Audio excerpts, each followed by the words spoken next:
So can the president stop Obamacare subsidies? Jonathan Turley is a constitutional attorney and law professor, joins me now for some analysis. Thanks for being here. Thanks. You're also the lead counsel for the U.S. House of Representatives in the challenge to the actions by the Obama administration to set up these subsidies in a court case that ended in victory. That's right. So this is a constitutional move. It is. The original order that has just been rescinded was unconstitutional by a finding of a federal court. The court found it not only violated Article 1 of the Constitution, it violated the health care law itself, because Congress had the ability to grant subsidies under the federal law, but had chosen not to. In fact, the administration had come to Congress and asked for this money, and Congress said no. And then the president said, all right, I'll just order it directly from the Treasury. Well, you can't do that. I mean, the defining power of Congress is the power of the purse.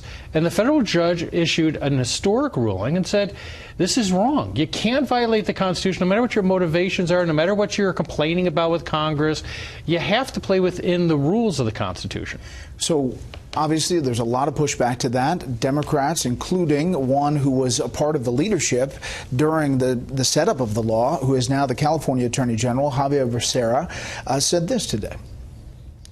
The Trump administration is deciding not to follow the law. Everyone has to follow the law. Every one of us has to pay our bills.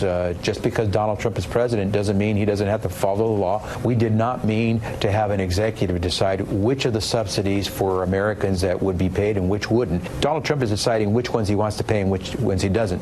He doesn't get to do that just because he's president. And you're saying Congress doesn't get to just make things up. Well, it's rather bizarre, because he's talking about a law that was, an order that was found to be unconstitutional.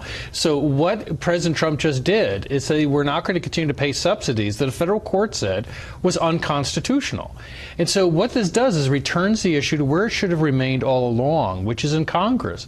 You know, we don't have a lot of options in a democratic process. You can compromise and convince people in Congress, or you could try to change Congress, but you can't circumvent Congress. You can't just order the Treasury to release billions of dollars without an appropriation of Congress. So what are these attorneys general like Becerra, and the map includes 18 states and the District of Columbia, what are they, you know, what grounds are they using to sue the administration over this decision to stop subsidies? I expect they're going to try to relitigate what we litigated earlier in the Price case. Which you welcome. Which, frankly, I would welcome, because I think it'll amplify the victory we had before. But unfortunately, this is a sort of perpetual litigation machine that we've seen, where every move ends up in court. There's this cathartic reaction to go to court. I think that what these attorneys have to think about is how bad cases can make bad law for them.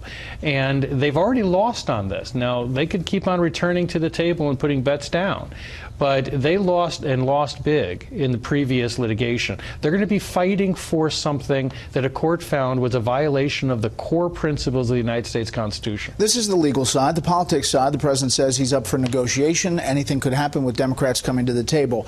You write in this opinion for The Hill, op-ed, that if Democrats looked at it about funding the wall, the president's border wall, and that they said no to that funding, and then the president said, you know what, I'm directing the Treasury to take the money anyway, right, that would be analogous. It is. I mean, the Democrats are now applauding a president who circumvented Congress and just basically ordered the funding, billions of dollars worth, under this law. What if President Trump took that lesson to heart and just ordered billions to build the wall? You can't choose. You know, but what the difference is between governing by principle and governing by personality.